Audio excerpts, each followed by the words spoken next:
Olá, olá, ouvintes da Rádio Comunitária Cantareira FM 87,5. Nós temos que tirar um aqui do ar.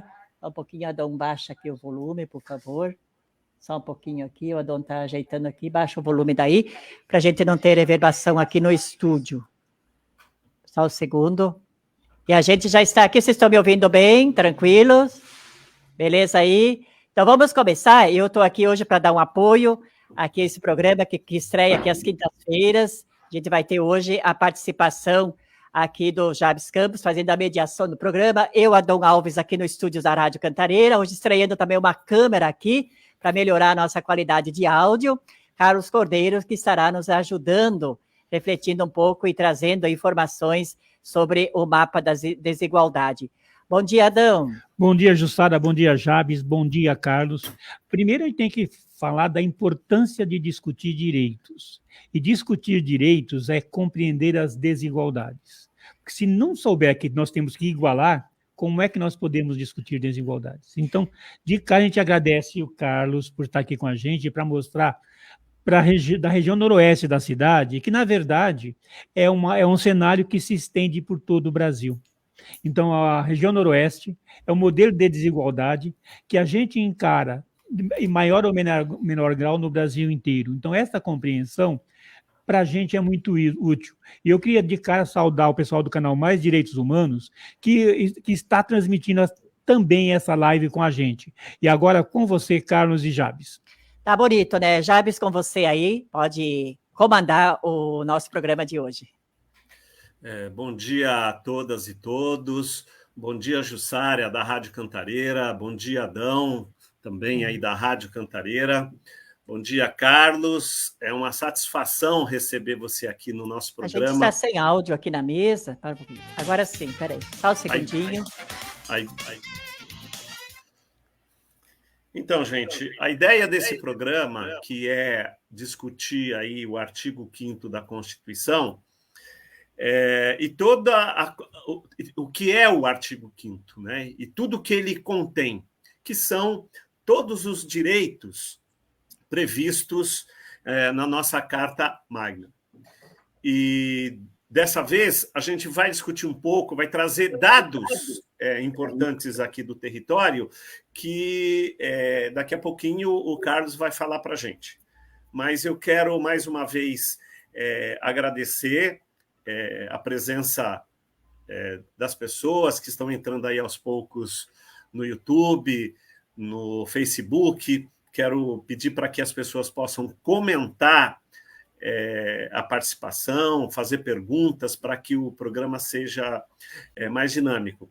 Quero dizer também que esse programa ele vai ficar gravado, tanto no Facebook quanto no YouTube. Então, esse programa as pessoas vão poder acessar a qualquer momento, porque isso vai virar um arquivo eterno aí nos nossos canais, tá? Então, Carlos Cordeiro, companheiro de luta do Instituto Metrópolis, com você, queria que você se apresentasse e já iniciasse a apresentação desses dados que você vai trazer para nós hoje. Bom dia. Bom dia, companheiro Jabes, do Instituto Saci, companheira querida Jussara, né, da nossa querida Cantareira, companheiro Adão. Bom dia para vocês que estão nos vendo e bom dia, boa noite, boa tarde para quem não está vendo a gente, né, porque o programa também aqui está pela rádio, e de todos aqueles que vão acompanhar posteriormente através das redes sociais, pelo YouTube. Então, é uma alegria muito grande poder estar aqui com vocês. Eu sou Carlos Cordeiro, sou formado em economia, inclusive, por acaso, agora, nesse momento, eu estou aqui em São Luís, no Maranhão, que está tendo o 25º Congresso Brasileiro de Economia, né? Faço parte do Conselho Regional de Economia de São Paulo e viemos aqui discutir a importância do desenvolvimento e planejamento econômico nesse momento do nosso país, e me sinto aqui muito honrado de estar participando deste importante espaço de debate e reflexão, né, onde a gente especialmente discute a importância da dignidade humana, né? Como é que a gente faz, quais as políticas que a gente tem, como é que a gente se junta para garantir que todo cidadão tenha a sua dignidade humana respeitada. Sou do Instituto Metrópolis, né? Nós criamos o Metrópolis um pouquinho antes da pandemia, e aí suspendemos durante a pandemia e nos fortalecemos aqui junto com vocês na Rede Brasilândia Solidária, fizemos inclusive um trabalho muito importante com a população, o Metrópolis contribuiu inclusive com o estudo socioeconômico da região, e agora nós estamos aqui em primeira mão, porque no dia 18 nós vamos apresentar para toda a nossa região noroeste o recorte do mapa da desigualdade que é feito pela Rede Nossa São Paulo, né? Nós temos 96 distritos em São Paulo, mas nós pegamos nossos 10 distritos para fazermos aqui na nossa região essa apresentação.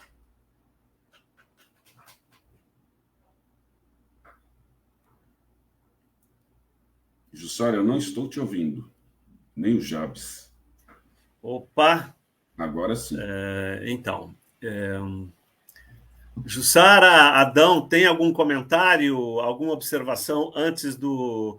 Carlos, você vai ter aí de 15 a 20 minutos para poder fazer a apresentação e depois a gente deve destacar um ponto ou outro para você comentar, e aí, como nós temos 1 hora, essa hora voa, né? Passa muito rapidinho. Antes de começar, gostaria que a Jussara ou então o Adão fizesse algum comentário para que você pudesse já, então, fazer a sua explanação. Ok.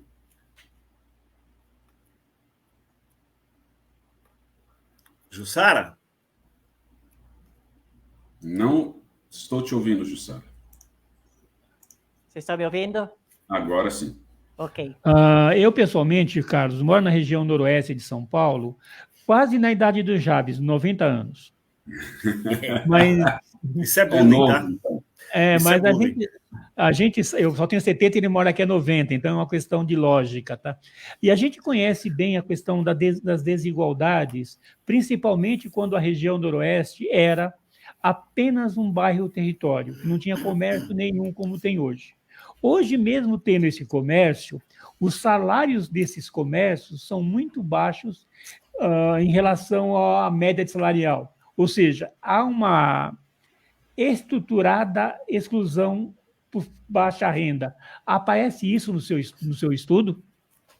Sim, aparece. A gente tem aqui, por distrito, companheiro Adão, a gente tem a remuneração média dos trabalhadores que estão com registro em carteira, porque a gente tem o CAGED, né, o Cadastro Geral de Emprego e Desemprego do Ministério do Trabalho, e isso a gente tem esses dados aqui que a gente pode partilhar com vocês na apresentação. E a desigualdade é grande, viu? Já posso lhe dizer. Então vamos lá, Carlos? Vamos para a apresentação? Então vamos. Vou aqui pedir um pouquinho de paciência para vocês, que eu sou novo nessa questão de compartilhamento, mas vai dar certo. Você quer que eu já... Ih, se você Vamos tirou. Eu tirei. Tirou. Oh. Devolve e eu já abro na tela. Pronto.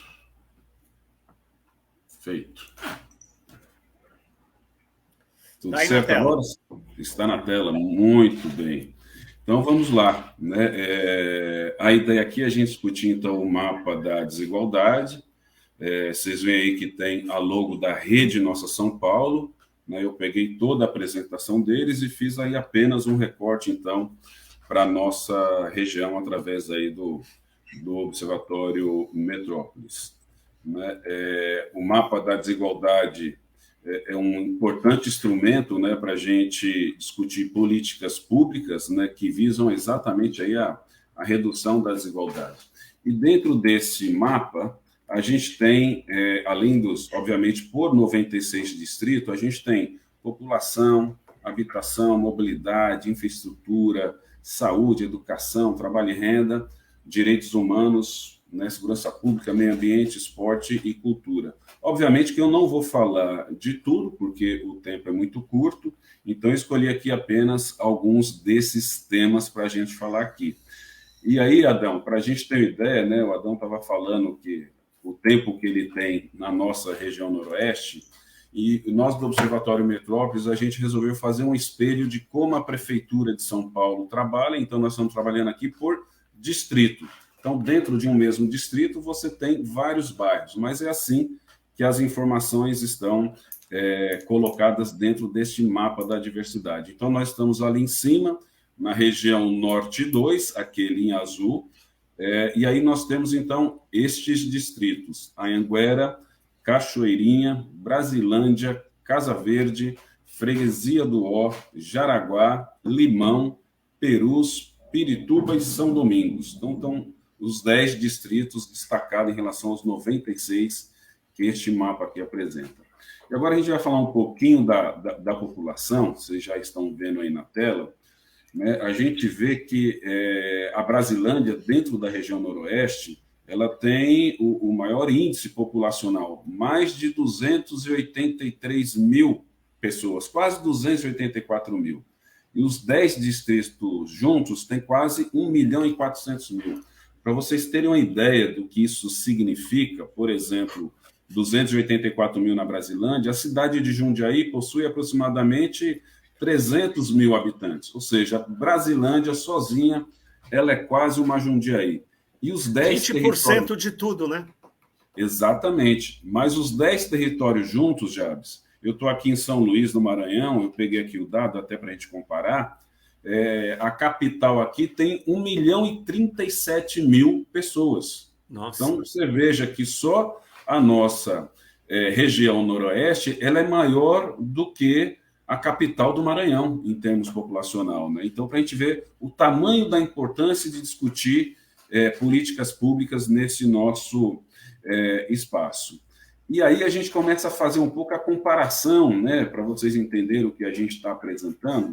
Do lado esquerdo, a gente pegou os 10 principais distritos com, vamos chamar, com o melhor índice, né, para contrapor, para mostrar os nossos 10, também aí por ordem crescente, né, do nosso território da região noroeste. Então, por exemplo, população preta e parda. Vejam bem que diferença, que apartheid que a gente vive na cidade de São Paulo. Nós temos o mesmo prefeito, os mesmos vereadores, pagamos os mesmos impostos, mas a gente vê um rosto completamente diferente. Enquanto em Moema você tem menos de 6% da população preta ou parda, nós estamos falando, então, que aqui 94% da população de quem mora em Moema é branco. Aqui na nossa região Brasilândia, nós temos 51% da nossa população negra, né? Então, o que justifica você ter essa concentração tão grande de negros na periferia e essa concentração gigantesca de branco nos bairros mais centrais de São Paulo, né? É uma discussão, obviamente, que a gente vai trazer e dialogar aqui com vocês. Mas dá para ver que é muito diferente, né? O nosso rosto na região noroeste é um rosto negro, preto, pardo, né? Para a gente poder comparar com as outras regiões. Nós temos também, obviamente eu não vou passar tudo, eu escolhi aqui algumas, a população, por exemplo, de jovem, né? Enquanto nos bairros centrais a população jovem corresponde a 1/4 da população, em média aí 25%, a gente vê que na Brasilândia, Perus, Anhanguera, Jaraguá é quase 50%. E aqui a gente já pode se perguntar, né, qual que é a política pública que tem na nossa região Brasilândia para atender essa população jovem? Quais os espaços de teatro, de lazer, de cultura, de escola, de inclusão nós temos aqui na nossa região Brasilândia para essa juventude que é metade da nossa população? Nós temos também outros temas aqui também importantes, por exemplo, na questão da habitação. E aqui a gente vai falar do percentual de moradias que estão em favelas, né? Então, olha que absurdo essa realidade dentro de uma mesma cidade, com o mesmo prefeito, os mesmos vereadores.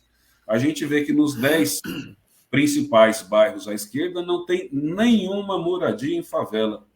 E do nosso lado, a Brasilândia, o pior índice aí da nossa região noroeste, 1/4 das moradias da região Brasilândia, do distrito da Brasilândia, estão em favelas. Então, qual que é a política de habitação que a gente tem para a nossa região? Né? Ou qual é o orçamento que a prefeitura, o Estado, o governo federal está disponibilizando para resolver este problema, por exemplo, habitacional aqui na Brasilândia? Será que nós somos prioridades no orçamento, ou será que a gente é só prioridade para pagar os impostos? E aí nós temos aqui algum outro dado que eu acho bastante importante para dialogar com vocês. Obviamente, todos esses são dados importantes, mas eu quero aqui apontar, vamos aqui mais para baixo,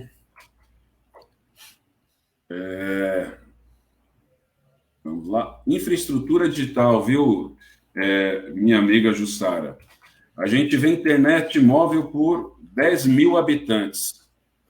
Olha a diferença, né, das antenas, quantidade de antenas por 10 mil habitantes. No Itaim Bibi, você tem 51 antenas. Olha aqui na nossa região, pouquíssimas, 1,87. E tanto faz ser acesso por habitantes ou acesso por área, por quilômetro quadrado, que a gente vai ver que a gente não tem comunicação. Então, nesse debate, né, da inclusão digital, de discutir como os alunos vão poder fazer as suas pesquisas, olha as dificuldades de acesso à internet que a gente tem na nossa região.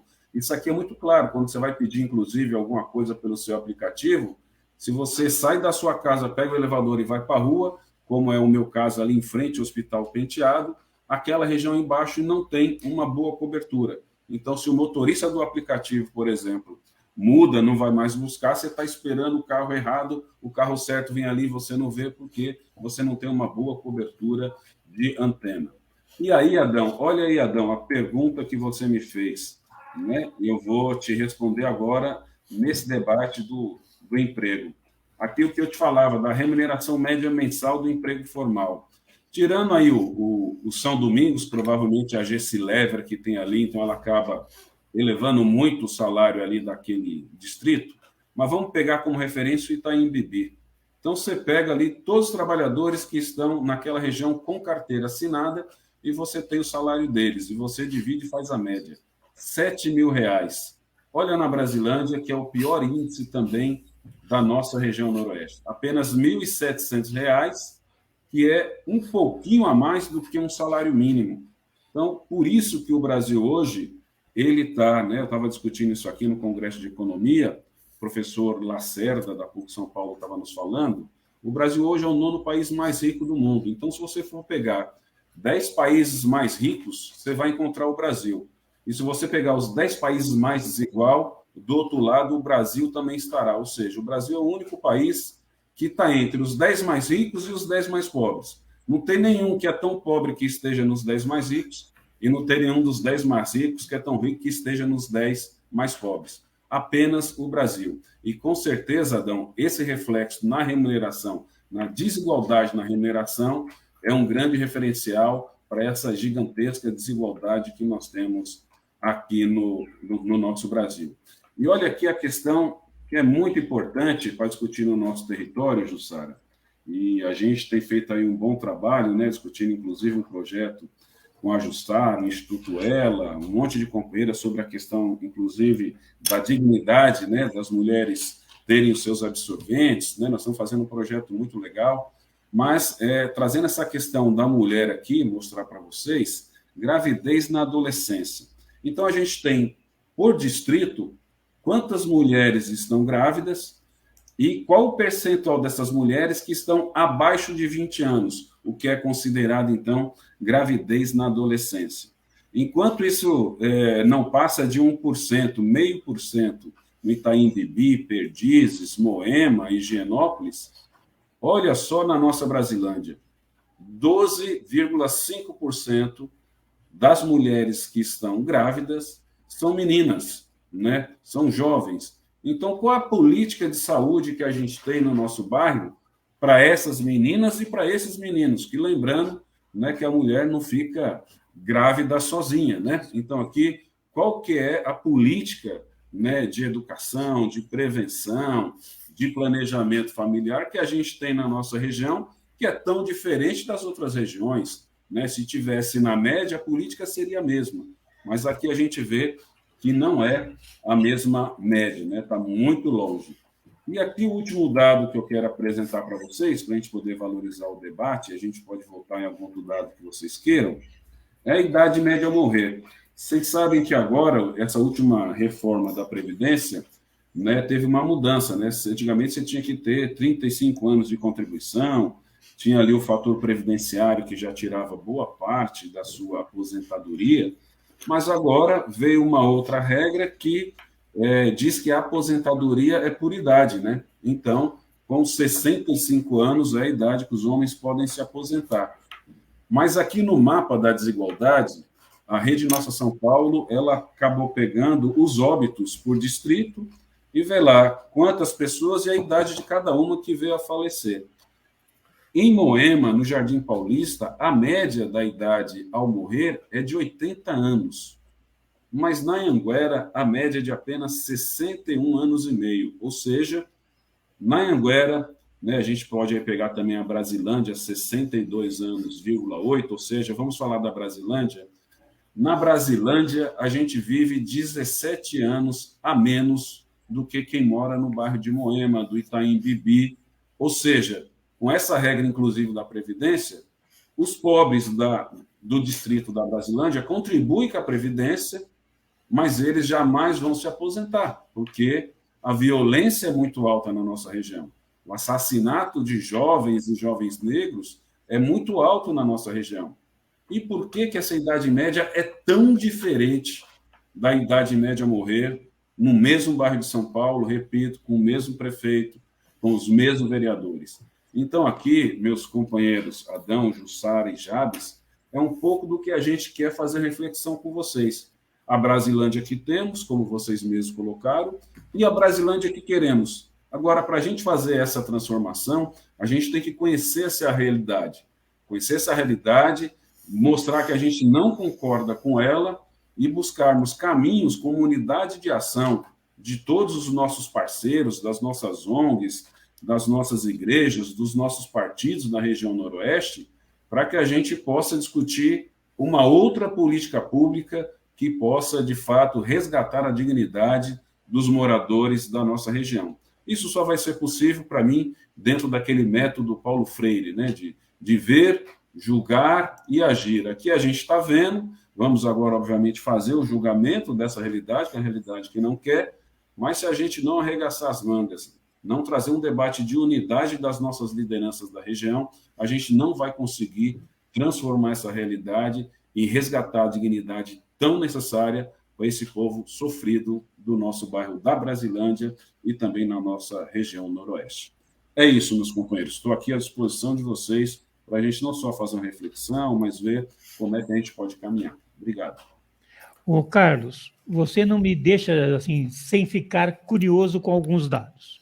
Quando você fala em renda da região, R$ 1.700, vamos lembrar qual é a média dos rendimentos do INSS e a quantidade de pessoas, apesar de houver uma média de idade, a expectativa de vida baixa, quantas pessoas da região aposentadas são uma única renda da família? Ou seja, nós temos uma outra gravidade que nós temos que pensar. Quando você mesmo fala que a aposentadoria hoje é, depois da deformação, e desculpa, não reforma da Previdência, é a partir de 65 anos, e nós sabemos bem que depois dos 50 ninguém mais consegue emprego, nós temos um problema potencializado de uma forma injusta na região e que, na minha visão, e aqui visão de sociólogo, ajuda a complicar ou a baixar a expectativa de vida na região, já que as pessoas não aposentadas também não têm emprego e ficam ao desalento. Então, aquela única renda da família acaba também desaparecendo, e as pessoas, por isso, se envolvendo nas violências sociais que existem. Ou seja, nós temos uma gravidade muito mais perversa do que aparece na pesquisa. Não, com certeza, Adão. E é importante você fazer esse destaque, porque, de novo, essa pesquisa ela é feita pela Rede Nossa São Paulo. Tem muitas outras pesquisas, muitos outros indicadores que nós não trouxemos aqui, como esse que você está dizendo. Por exemplo, eu acrescentaria aqui, Adão, o debate da uberização do trabalho. Né? Quantos companheiros nossos a gente conhece que estão no mercado informal de trabalho, né, alugam uma bicicleta do Itaú, não são remunerados, se sofrem um acidente, não tem uma previdência, como você bem mesmo colocou, né, vai levar comida para a gente e muitas vezes nem almoçou, não jantou. Então, aqui a gente está apontando um elemento que a Rede Nossa São Paulo destaca. E por que é importante? Eles já vão lançar agora, no final do ano, o Mapa das Desigualdades 2023. É para a gente também fazer o seguinte, Adão. Como é que nós vamos entrar nesse debate do mercado de trabalho da nossa região e qual a nossa responsabilidade como liderança da Brasilândia de cobrar do poder público uma política de valorização do trabalhador, de contratação, de garantia de direitos. E aí, para uma próxima pesquisa, a gente vê, inclusive, para aumentar o número de trabalhadores com carteiras e com direito e também aumentar o valor daquele salário médio que eu te mostrei, daqueles que têm carteira de trabalho assinado. Então, a ideia aqui não é esgotar todos os temas do mundo do trabalho, mas é de apontar algum tema para que isso vire prioridade de ação das nossas lideranças e dos nossos movimentos na região Brasilândia. Jabes, Jussara. Jussara, você quer fazer comentário? Eu acho que essa pesquisa ela veio exatamente pautar e, ao mesmo tempo, reforçar as nossas ações aqui no território, né? O Carlos falava antes desse trabalho que estamos tentando fazer agora, da construção dessa rede de mulheres aqui na nossa região, que é exatamente potencializar algumas ações no sentido da gente diminuir um pouco essa desigualdade.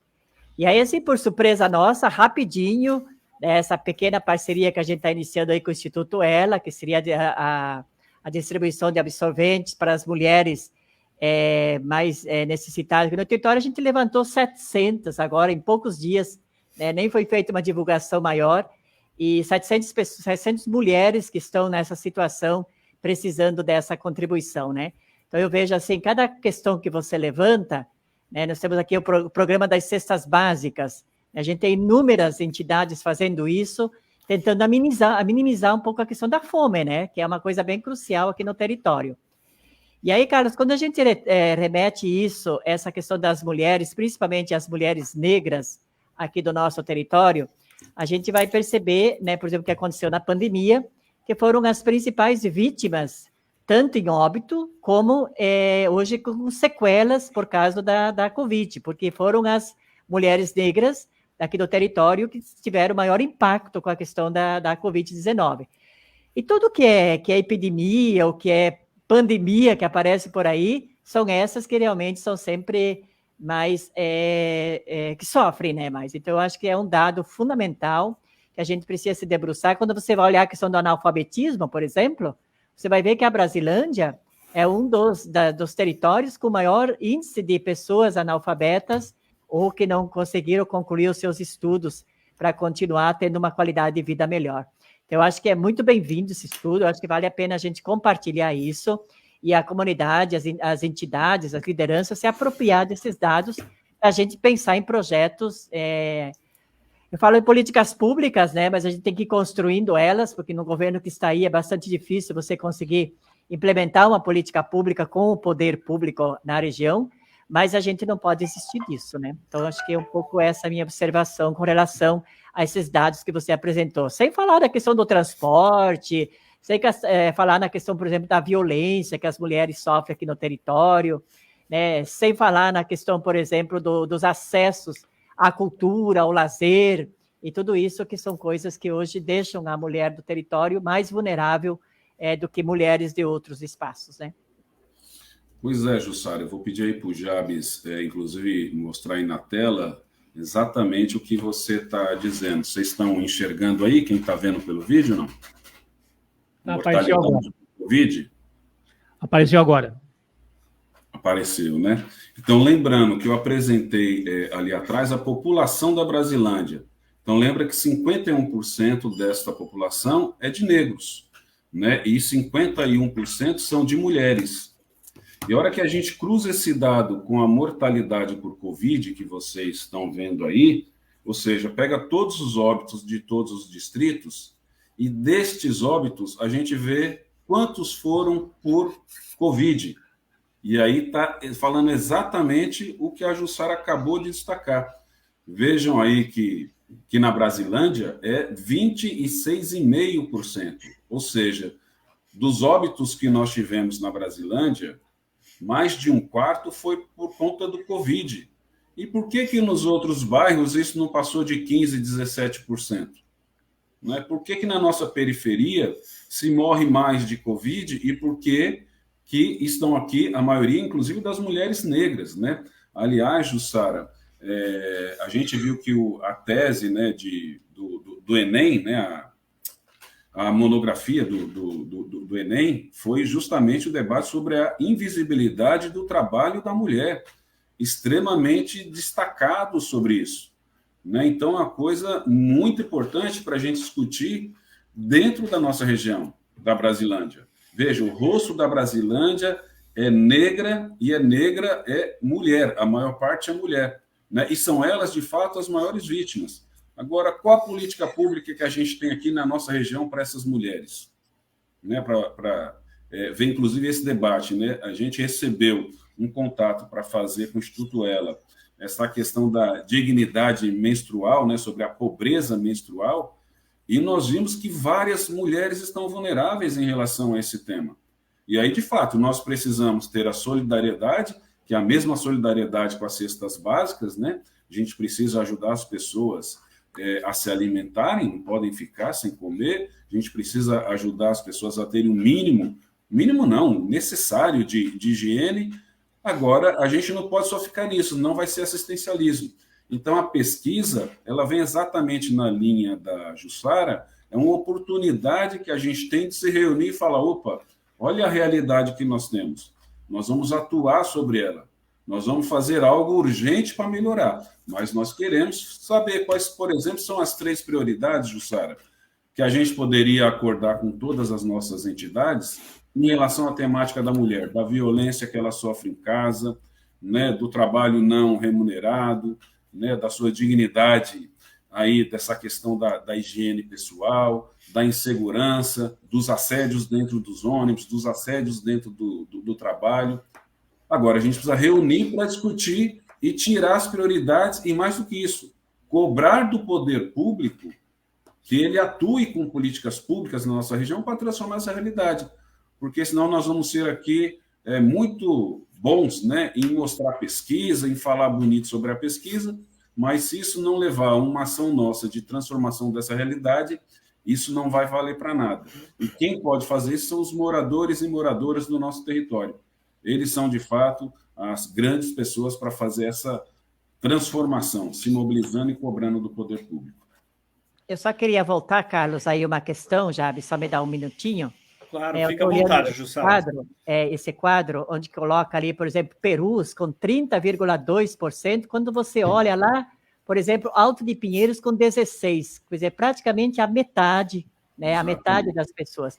E Brasilândia só não chegou aos 30%, porque eu acho que teve uma ação bastante forte aqui, foi um dos territórios, né, que as comunidades, as entidades, grupos, a gente conseguiu fazer um trabalho articulado aí com o poder público, de conscientização, de ajuda humanitária, né? E eu acho que a gente só não chegou aos 30% porque teve essa atuação também no território. Eu acho que isso é muito importante para fazer esse diferencial e entender um pouquinho. E aí você vê, né, ali, ó, Anhanguera, né, Casa Verde, Freguesia, Cachoeirinha, né, Brasilândia, né, Jaraguá, os territórios com maior número de pessoas que perderam a vida. Em contrapartida, você olha para o outro lado, é 16, 15, né, 17% da população. Então, é bem bacana isso, é bem forte isso, e é um quadro que dá para fazer um recorde de levedade de atuação, né? Perfeito, gente. Eu gostaria de fazer alguns comentários em cima da questão. Eu vou tirar aqui a apresentação e aí, se precisar, a gente volta com ela, tá bom? Beleza. Primeiro, eu gostaria de dar os parabéns para o Instituto Metrópolis por essa iniciativa, por fazer esse recorte tão importante. e essa apresentação. Carlos, eu sei que você vai falar sobre isso no final, mas eu vou dar uma antecipadinha aqui. Eu sei que vai ser feita essa apresentação, acho que você já falou, né? Vai ser feita essa apresentação para o território agora no dia 18 próximo, certo? Certo. E aí, nós, correndo aqui, tentando convidar as entidades sociais, que inclusive participaram da Rede Brasilândia Solidária, para que estejam presentes para poder olhar esses dados e começar um processo de, primeiro, assimilar esses dados, né, e começar a enxergar o que é o nosso território e o que apontam esses dados, né? Queria destacar um dado que eu achei assim muito importante e que, diante desse dado, a gente precisa pensar um pouco nessa linha do que a Jussara falou, que são os dados da juventude na nossa região. Nós temos 50% de jovens na Brasilândia. 50% que estão em escolas precárias, que não têm oportunidade de trabalho, né? Não tem um projeto de jovem aprendiz ou alguma coisa mais eficaz no nosso território, estão aí à disposição do tráfico.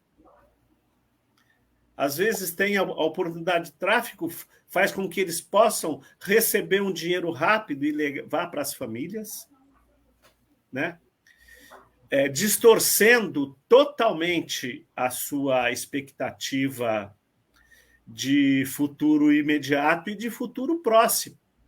Porque quando você não tem educação, quando você não tem um aprendizado profissional, quando você não tem uma perspectiva de trabalho, você não tem nada. Você não tem o que sonhar, né? Você não tem uma possibilidade, porque você olha para o pai, você olha para a irmã, você olha para os amigos do bairro, o que faz esse jovem olhar para frente? Então, é criminoso a gente olhar para um índice desse e, do outro lado, olhar o que é que tem de disponível no território que possa acolher esses jovens. Você olha na área da cultura, pouquíssimas coisas, pouquíssimas iniciativas. Tem algumas iniciativas louváveis, mas elas são muito pequenas, né? Quando a gente fala 48%, nós estamos falando de quase 150 mil jovens.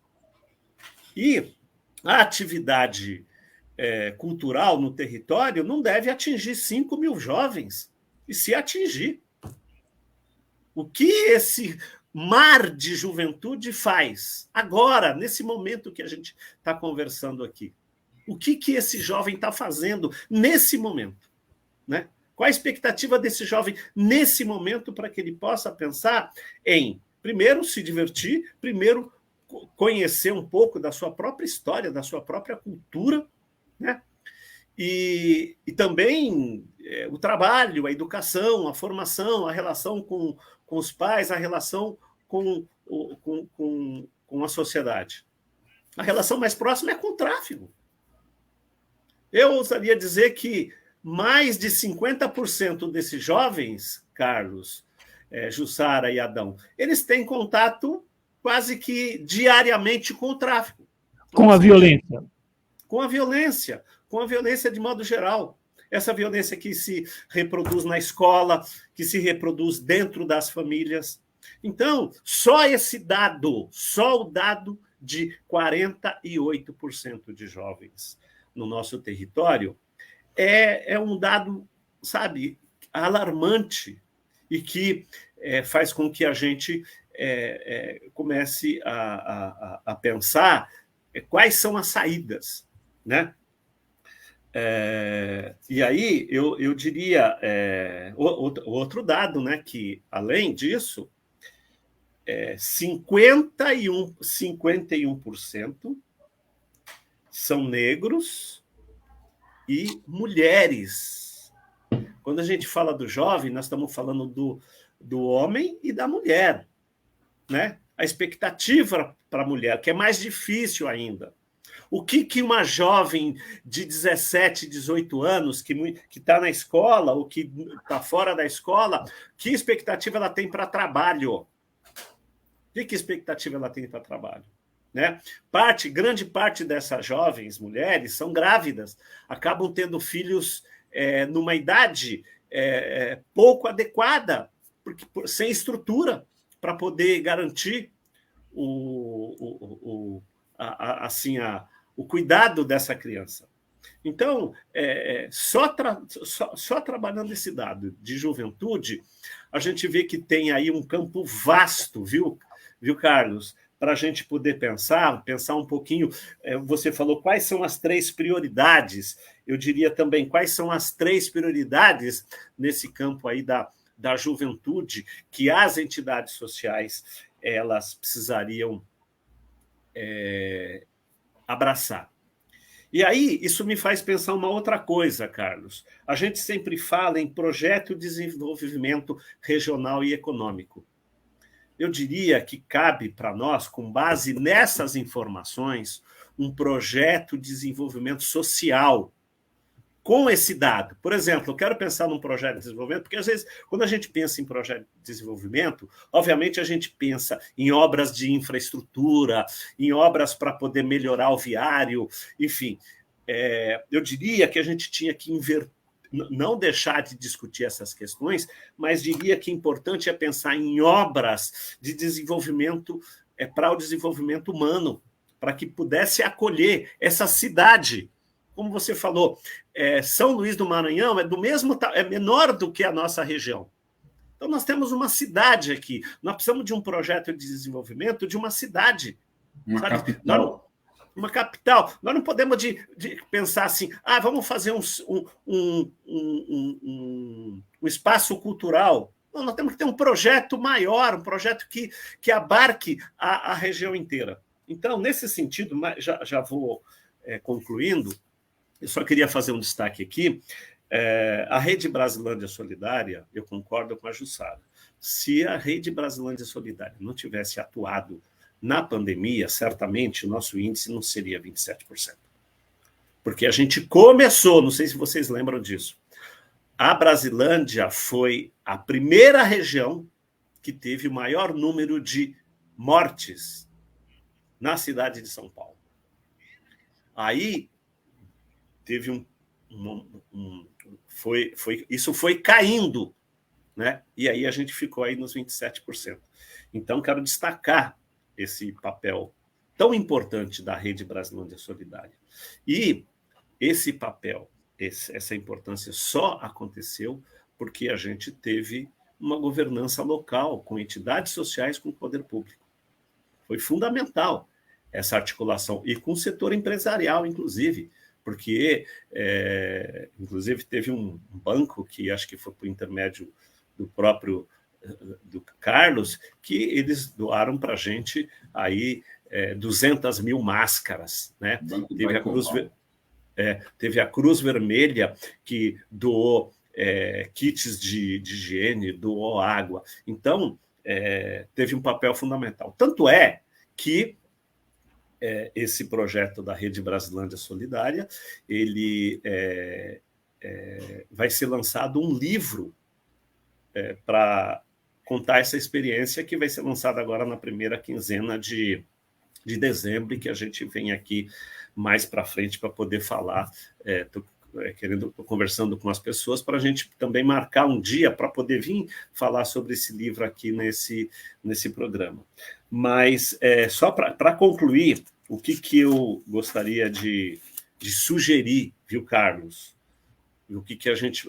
Carlos, Jussara, Adão, que nessa apresentação que vai acontecer no dia 18, que a gente pudesse apontar caminhos para que, trabalhando com esses dados, a gente pudesse conversar com a comunidade. E eu diria o seguinte, porque a gente sempre pensa, vamos chamar as entidades sociais para poder participar. Nós temos muitas entidades sociais no território, mas elas não conseguem abarcar o grosso da população. Então, eu diria que a gente teria que envolver as escolas particulares, as escolas públicas, as empresas, enfim, envolver a sociedade local para levar esse dado. Falar, gente, está aqui, ó. E aí? Quais os caminhos? Porque tem caminhos que nós temos que cobrar do poder público, sim, mas tem caminhos que a sociedade local precisa, primeiro, conhecer o dado e dizer, gente, o que nós podemos fazer? O que as empresas locais podem fazer? O que as escolas particulares e públicas podem fazer? E o que as entidades sociais podem fazer? E o que o movimento social pode fazer? Como a gente acessar esses jovens para que esses dados eles sejam comuns, para que esses dados sejam discutidos na internet, no Facebook, no Instagram. Enfim, como é que a gente faz isso? Como é que a gente populariza isso para que isso caia na boca do povo, né? Então, acho que é um desafio muito grande nosso, porque a partir da informação, as decisões, os encaminhamentos, as propostas, elas podem ir surgindo aí, e a gente tentando mudar essa realidade. Mais uma vez, quero parabenizar, viu, Carlos, por essa iniciativa. Eu acredito ela ser fundamental para que a gente possa dar um salto de qualidade na nossa região. É isso. Opa, primeira coisa, Carlos, obrigado. Eu queria, assim, pedir licença para você para comentar esse tema que você traz hoje com algumas retóricas diferentes e colocando, né, que entre as minhas preocupações é exatamente aquela: quando nós faremos com que os insetos deixem de eleger os inseticidas? Quando você fala dos vereadores da cidade são os mesmos, eu não posso pensar nos insetos votando nos inseticidas. Ou seja, enquanto nós não conseguimos mudar esse ponto fundamental de que é eleger pessoas que têm um discurso e uma prática diferente às realidades. Quando você fala, por exemplo, da população da Brasilândia, a Brasilândia tem quase a população de Piracicaba, que tem um IDH bem maior que a Brasilândia. Nisso existem alguns índices que têm que ser discutidos. Primeiro, a quantidade, é a renda do local. Se Piracicaba tem uma área agrícola, que tem indústria, que aumenta a renda, e a Brasilândia é um bairro dormitório, a gente falava bairro albergue quando a gente estudava sociologia, nós temos uma realidade que não vai mudar enquanto a barata não deixar de votar no inseticida. Ou seja, nós só mudaremos essa realidade a partir da consciência política das pessoas. Mas como conseguir essa consciência? E eu, de cara, vou parar por aqui por causa do horário e agradeço já. Eu gostaria que a gente pudesse se interagir mais vezes em o lançamento do livro. E até se no dia 18, a gente faz programa aqui das 14 às 16. Se quiser fazer link da transmissão durante o programa, está convidado. Maravilha, Adão. Nossa, bom demais. Deixa eu também tentar fazer uns comentários rápidos aqui, porque temos mais 10 minutos apenas, tá certo? O tempo, como vocês falaram, o tempo acaba voando. Vocês não sabem a minha alegria de ver a reação de vocês quando a gente está apresentando. A primeira vez que eu 5 minutinhos, Carlos.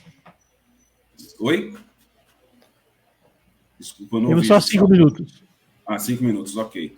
Eu fico muito feliz de ver a reação de vocês ao apresentar a pesquisa. É a primeira vez que eu faço isso de maneira organizada, desta maneira, e fico muito feliz, porque a ideia é essa, né? O espanto do Jabes em saber.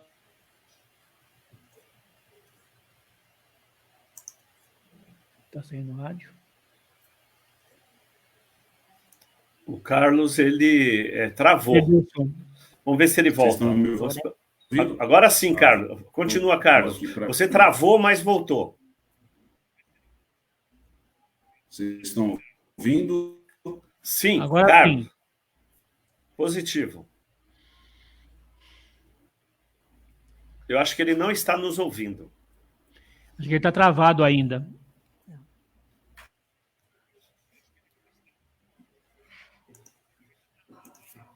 Acho que enquanto o Carlos volta, né? Acho que é importante a gente destacar aqui. Estou muito feliz com a reação. Voltou.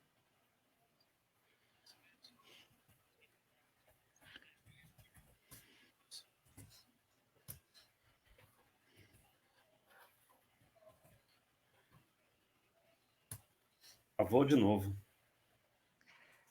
Acho que ele está com problema de conexão. Ele saiu, gente. Então vamos prosseguindo, o Jussara. Isso, então, acho que a gente está voltando, né, Jabes? Isso, a gente... Isso.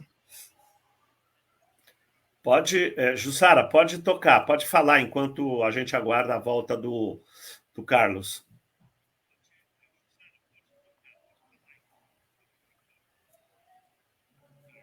Então, eu acho que esse debate que a gente fez hoje, ele é um debate fundamental aqui no território e também em toda a nossa região noroeste, e ele pauta, né, algumas políticas. Aí o Carlos voltou agora, vamos deixar o espaço para o Carlos falar. Vai lá, Carlos. Muito bem. Então, para finalizar, estou dizendo da minha alegria de ver a reação de vocês, que a ideia do Observatório de Metrópoles é essa, é disponibilizar para as entidades, para que junto com elas a gente encontre caminhos. Então, no sábado, quando terminar, nós queremos, por exemplo, discutir com todos que estão presentes, mas cada um pode levar a sua sugestão, é a que nós do Observatório vamos levar, é que nós vamos construir um fórum de políticas públicas na região noroeste. Não adianta o Instituto Saci tentar caminhar sozinho, a Rádio Cantareira vai para um canto, o Observatório vai para o outro. Nós queremos constituir um fórum, e um fórum temático, né? Quem pode ajudar nessa questão da educação, quem pode ajudar nessa questão da cultura, da juventude, e criar os grupos para a gente pensar políticas públicas. No sábado, agora, inclusive, eu estarei no Tendal da Lapa, que lá vai ter uma discussão do orçamento público da região noroeste, com todos os subprefeitos da região. Eu vou lá e vou entregar um convitinho para cada um, para que eles estejam presentes no dia 18. Mas a ideia nossa, Jabe, é exatamente essa. Nós, primeiro, precisamos conhecer essas informações, refletir sobre elas, depois discutir caminhos e depois cobrar do poder público que se transforme. Agora, a gente não pode abraçar o mundo, por isso que eu brinquei aqui, quais seriam as 3 prioridades dessa área, daquela outra, né? Então, por exemplo, a questão importante que eu tenho já para discutir, eu quero pedir para o Instituto Federal da Pirituba criar um curso de extensão para que as lideranças possam discutir políticas públicas aqui na nossa região. Discutir orçamento, como é que ele funciona, como é que a gente disputa ele, para fazer, de fato, essa realidade nossa ser transformada. Então, como está acabando aqui o meu tempo, eu queria muito reforçar o convite, a gente quer colocar, no mínimo, 150 pessoas no sábado, vai ser no Cefor. Queria pedir que todo mundo fizesse esforço muito grande, porque é a primeira vez que a gente vai fazer, e a gente tem que começar bem. E a gente conta, então, com a presença de todo mundo no Cefor, no dia 18, é aberto àqueles que queiram, das 9 da manhã ao meio-dia. E obrigado, Adão, Jussara, Jabes, por esse espaço. E com certeza, Adão, vamos trabalhar junto aqui, que vocês são um instrumento aqui importante para que a voz chegue para todo mundo. Um grande abraço. Eu queria reforçar a lembrança, né, o agradecimento também ao Instituto, ao Canal Mais Direitos Humanos, e a gente precisa fechar por causa de compromissos, mas eu gostaria que essa conversa continuasse em outros horários, Carlos. Estamos à disposição, Adão. Eu também quero agradecer aí a participação do Carlos, a participação, obrigado, Jabes, aí pela articulação desse programa, né? Eu acho que ele é fundamental, e esse espaço da rádio é exatamente esse que nós precisamos fazer isso. Obrigado, Adão, pela ajuda aqui.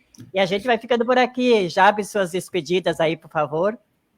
Gente, mais uma vez, um beijo no coração. Nosso papel é esse mesmo, trazer para a Rádio Cantareira, que é sempre não canso de falar, Jussara, que Rádio Cantareira, para mim, é uma ferramenta poderosíssima de formação e informação. Até a próxima, certamente vamos ver se a gente trabalha com essa questão do livro para poder vir discutir aqui e dar continuidade desse debate. Carlão, muito obrigado pela sua contribuição e grande abraço a todos vocês e ao pessoal que esteve com a gente também aí. Até mais, até o próximo, gente. Tchau, tchau, gente.